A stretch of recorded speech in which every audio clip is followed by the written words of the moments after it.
just want to introduce you. Her name is Stephanie Loria, and she is, without doubt, the nicest scorpionologist I ever met. Yes, it is. So, you are. Why scorpions? So I actually started working on millipedes, and I actually wanted to go to graduate school to work on millipedes, but I wanted to stay in the States.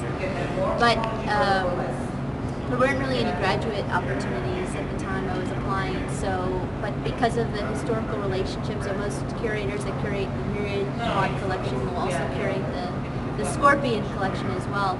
And so I met a lot of arachnologists by working with people who worked at millipedes, because a lot of the millipede people also were actually arachnologists in training. And so I found out about the American Museum, Lorenzo Bernini's lab, and it was like just the exact work I wanted to do. I love systematics.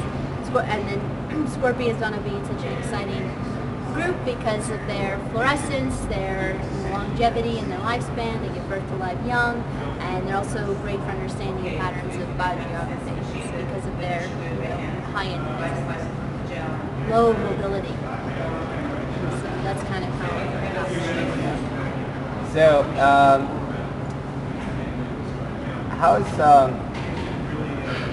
what is actually motivating right now to keep going? I don't know. Are you keep going working with scorpions? Are you just moving back to millipedes?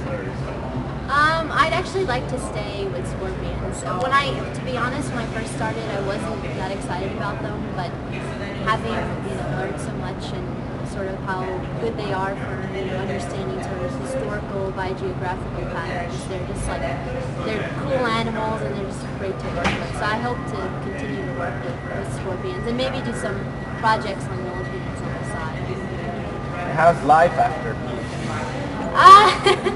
It's hard because you have to look for postdocs and try to find you want to find your niche so you keep kind of doing the work that you want to do. But it's also nice because you don't have the pressure to try to finish. So it has its benefits and its pros and cons. So it's kind of feel like you feel powerful right now. Yeah, I feel well. You feel powerful once you finish, and then it kind of tapers off. But then you kind of get used to it. So.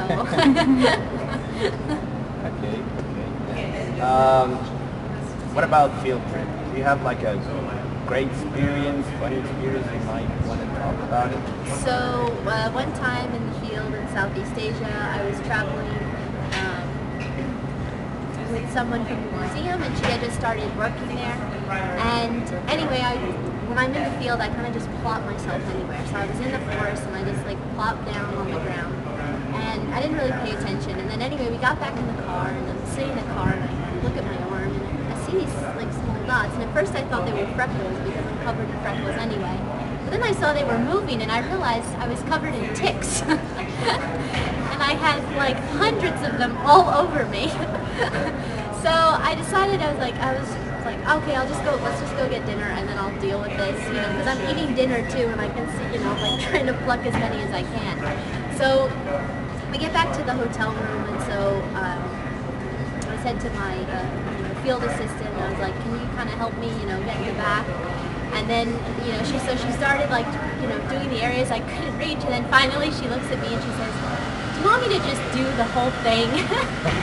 So, I was like, basically, to strip down completely naked so that she could, remove all of the ticks off of me. So it was a very, for someone I didn't really know so well, you really get to know the people you travel with pretty well in the field. So, but yeah, it was really great that she helped me out and was willing to do that. So.